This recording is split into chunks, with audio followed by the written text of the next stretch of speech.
Hello and welcome to End Zone Focus. I'm Davina William. On this week's program, we are talking about an issue we have brought to you before, but never from this perspective, from inside the world of sex trafficking.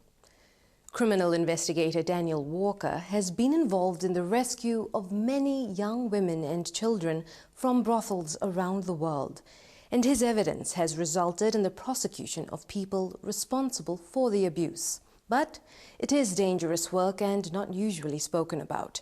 Holding people accountable for the misery they cause comes at its own price.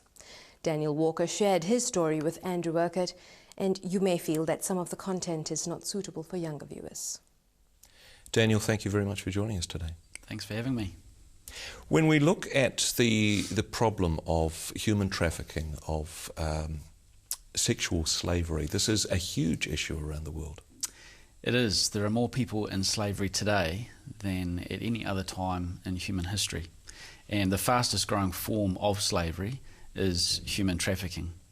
And in fact, many estimate that in the next 10 years, the commercial sexual exploitation of women and children will become the #1 source of income for organised crime, surpassing drugs, which is currently #1. And that's simply because you sell cocaine, methamphetamine, whatever it is, once and it's gone.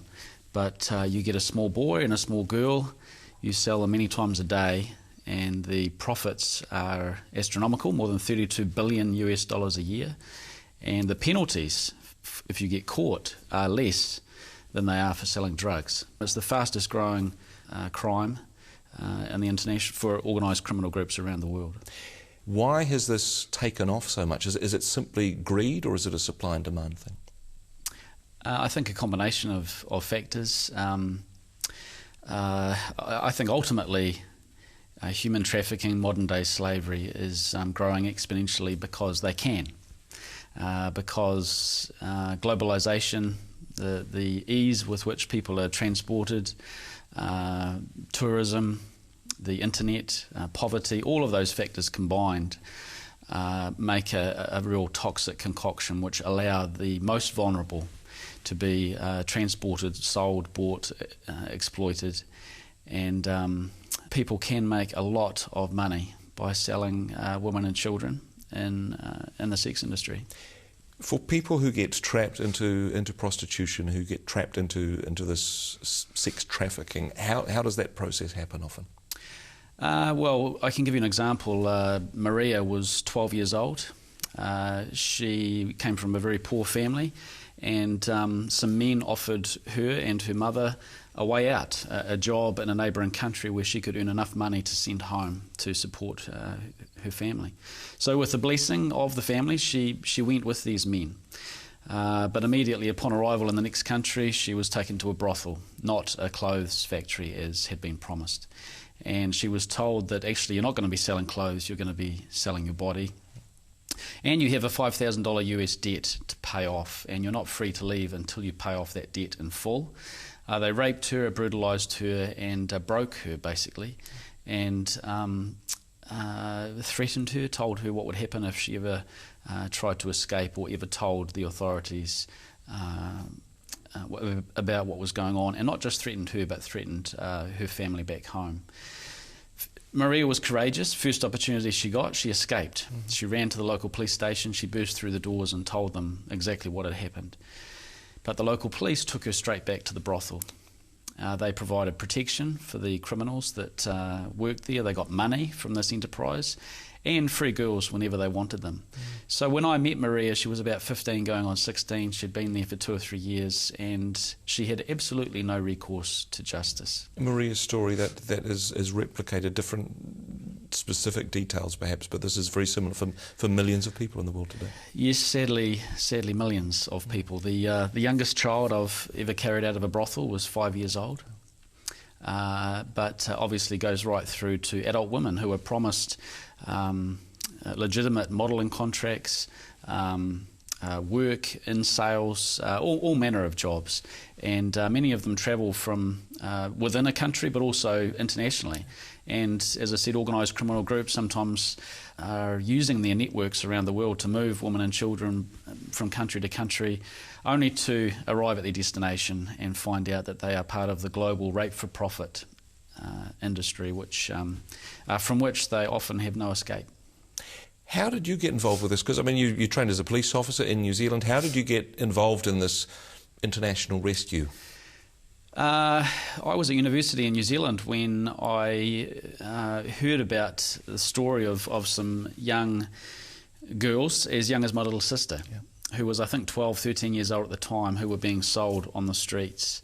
And I guess middle-class New Zealand believed that this was something that had ended.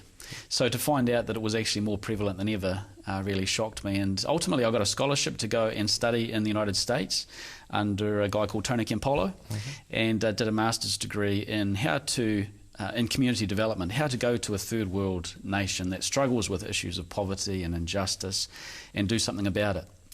Ultimately I came back to New Zealand and through a series of events joined the New Zealand Police, became a detective, and about 12 years into my career heard about these organisations operating internationally that used police officers, law enforcement people to go and gather compelling evidence which could then be used to set women and children free and to prosecute the people responsible. In the privacy of a brothel bedroom, we would buy the woman and pay to have sex with them and covertly record that, and that's part of the evidence that we gathered. The crime is complete because someone is selling them. So you would go to brothels posing as a customer, yes, and use that opportunity to gather the evidence to prosecute the people responsible for it? Yes, typically. Sometimes a customer, sometimes a tourist, sometimes a paedophile, depending on the target. But was that a difficult emotional process to go through? At times, but I think, again, coming from an investigative background, that really protected me and our team. And because when I went into those places, certainly I would look around me at the behaviour of some of the other customers and try and emulate them. But at my heart of hearts, I knew why I was there, and I was there as an evidence gatherer. And so the first time a pimp opened the door and walked in with two girls who were 6 years old, I was thrilled because I was recording the whole thing. I was capturing really damning evidence that I hoped would ultimately lead to their rescue and his arrest. So I think by going in as an investigator and pretending to be the customer protected me to a degree. And then in the confines of the privacy of the brothel bedroom would make up an excuse, as I said, and then would say, so where are you from? And how long have you been here? And when are you going home? Well, what do you mean you can't leave? And why can't you leave? Who do you owe money to? And who owns this place? And where are the places that they hide you when the officials come in? And who are those officials that get paid off to go away? And in doing so would capture a really their statement, but also really, again, damning evidence. I spent 3 days in a brothel just like that, going back on 3 separate nights, speaking to 3 separate women. And they all told me a very similar story. They'd been promised different jobs, sometimes by aunties and employers that they trusted.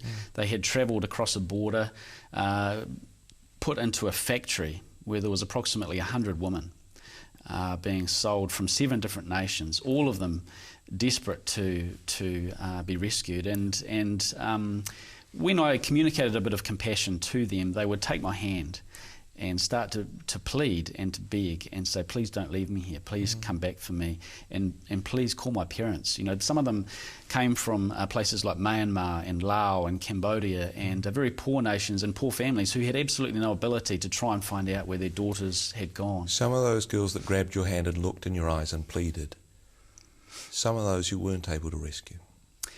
On this particular occasion, it was fantastic. We rescued. We couldn't go to the local authorities with the evidence we gathered because they were corrupt. But we went to the authorities in a different centre, and more than 90 women were rescued as a result of that operation. But yes, sometimes we weren't able to. We would take the information to authorities that we thought we could trust, only to find out that because of some allegiance we weren't aware of. A phone call was made, a tip-off, and we would arrive at the target and they weren't there. And so, yeah, I would get back on a plane and fly home to the United States where we were living at the time. And I didn't know what to do with that. I didn't know where to put that. The fact that because of the work that we had done, that ultimately we were unsuccessful, that they were still being raped every day, that those little girls and boys sometimes, or the women, were still out there. And I began to believe a very toxic belief that it was all up to me.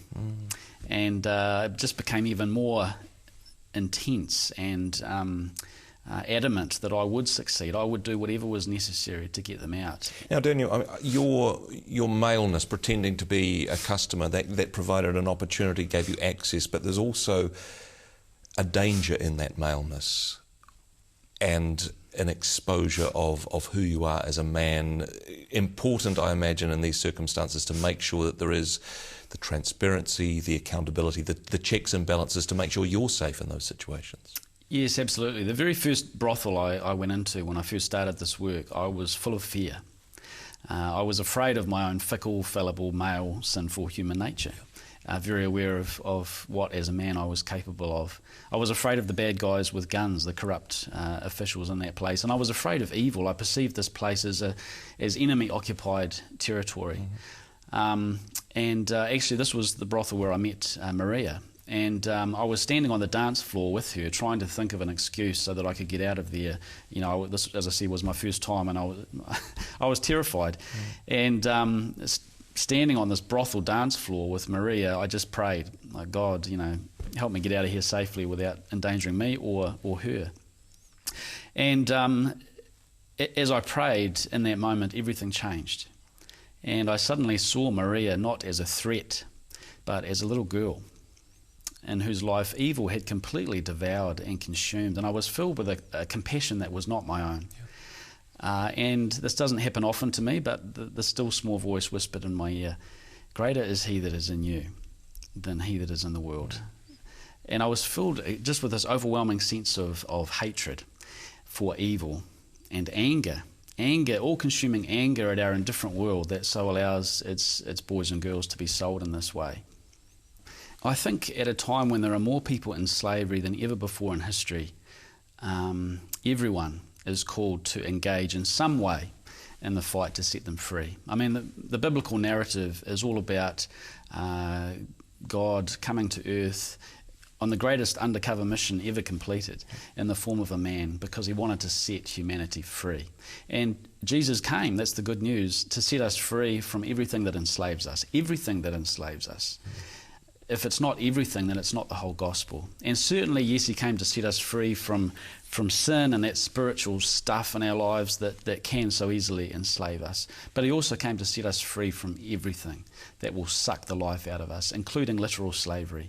So I believe and am convicted that if the church is not on the front lines of this fight to set people free from the very worst, the most evil, man-made, preventable moral challenge of our day, then we have very little credibility, and I do not believe we can say that we follow the Saviour. So what has been your experience? Is the church making a difference, or is it sometimes part of the problem here? Both. If anything, our message to the church is this call to be dangerous. The main thing that I remember from my youth: put on the full armour of God, you know, especially the shield. Carry around that shield to protect you from the big bad world. And ultimately, as I grew older, that shield became a Star Wars kind of a bubble that I lived in my Christian community. And so doing this work of going into dark places forced me to go back to that theology that I'd been taught and embraced as a young man, and came to see that it was actually flawed, that when Paul talks about putting on the full armour of God, he was talking about a Roman soldier who carries a shield so that he can advance, and so that Roman soldiers can link their shields together in a phalanx and become almost impenetrable and advance. And my Bible and my understanding of the Bible is that the kingdom of God is advancing and it's the gates of hell that cannot stand against it, not the other way around. So to answer your question, I guess we are seeing churches that are becoming dangerous in the face of evil, and they are taking up their shield and putting on their full armour so that they can advance, and they're going out into some of the darkest places on earth and making a real difference, and that's really exciting to see. Daniel, we've still got a lot more to talk about on this topic. We'll take a quick break, be back in a moment. Welcome back to End Zone Focus, and let's rejoin Andrew Urquhart talking with anti-trafficking campaigner Daniel Walker. Your book that you wrote, God in a Brothel, very much, well, I'm not sure enjoyed is the right word, but very much challenged by the book and the stories that you tell. You talk in the book often about circumstances that are happening in poor communities in various exotic parts of the world. However, it's not just a developing world problem. It's not just something that happens overseas. This is an issue that affects our society here in New Zealand as well. Yes, it does. New Zealand, Australia, UK, huge problems with trafficking in the UK. In the United States as well, more than 100,000 children being sold every day in the sex industry on the streets of the United States, and many thousands trafficked from Europe, Asia and Latin America into the United States. So yes, it is a global problem. I went to a brothel in Las Vegas, and again posing as a customer, walked through the door, and as is typical, 3 or 4 women lined up in front of me, one from China, Mexico, Philippines, I think it was, yeah. And I could have been anywhere in the world. And again, in the privacy of the bedroom, they told me they had been promised a legitimate job, arrived in California, trafficked to Las Vegas, and this was suburban, right outside the door, you know, within a couple of kilometres, with the bright lights and the huge casinos, and right outside their door was this heinous form of slavery. You say that everybody in the church, all people that call themselves Christians, should not just be appalled at the situation, but should do something about it. Not all of us can travel the world, but what should we do? What should we do in response to this evil? First of all, count the cost, because and recognise that there is a cost. You cannot peel back this kind of darkness, as you alluded to earlier, without it costing you. And so be prepared for that. Perhaps just going back to your earlier question about being a man, ultimately this work did destroy me. I was 4 years into this work and was unaware of many of the things that were going on inside of me, those toxic beliefs that it was all up to me, becoming really all consumed by this work, and finding it increasingly difficult to come home from the field and be emotionally available husband. And I was morally compromised, and I betrayed my wife and my marriage vows. I betrayed my God and all that I believed in. And I couldn't believe it had happened. I went into shock. I said, look, I've got to take you back. I took her back to the bar. I came back to my hotel room. I shut the door and just collapsed and sobbed for about 3 days, and discovered that shame and self-condemnation and all of that stuff is equally as enslaving as some of the situations I've been exposed to. Thankfully, 3 days later, a pastor friend from New Zealand called me, and I confessed. I told him exactly what had happened, and he offered me freedom by saying, "In the name of Jesus the Christ, you are forgiven." I actually said, "No, I'm not." I didn't want to accept that, and he said, "Well, don't be fooled into believing that you are, unlike every other human being, not qualified to receive grace and forgiveness." And I said, "Yep, that's me. I'm not qualified. I cannot forgive myself for this."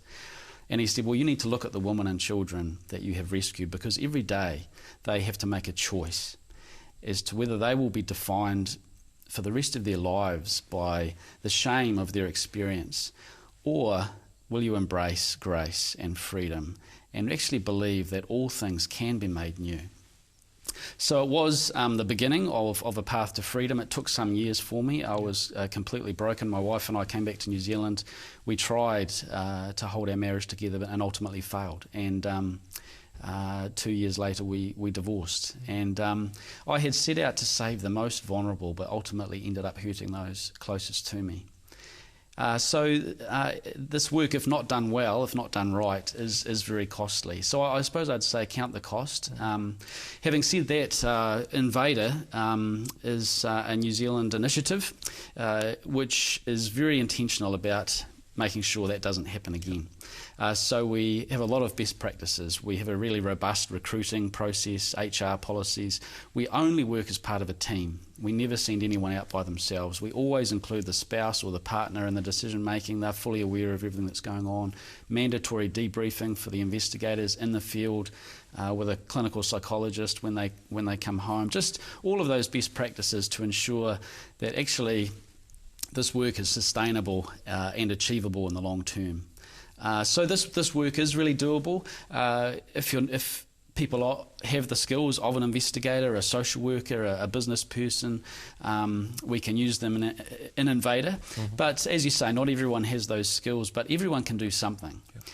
Whether it's in the prevention side through Tier Fund, for example, sponsoring a child to prevent that child from being sold into trafficking in the first place. Financially giving to our work, sponsoring a rescue, perhaps sponsoring someone from the faith community who could go on a deployment with us and do the media or the logistics. There's all sorts of roles for people. Education and awareness. I mean, there's a study guide that goes with the book. So as part of your home group or life in the church, exploring the face of modern day slavery, God's heart for justice, and what he's calling you as an individual or your church to do in response to that.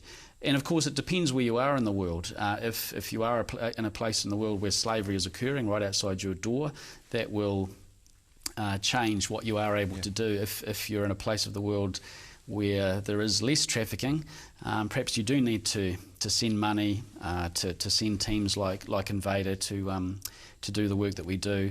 And it may be more of a fundraising, a support role, or prayer. We are going into very dark places, and the very least people can do in the church is to pray.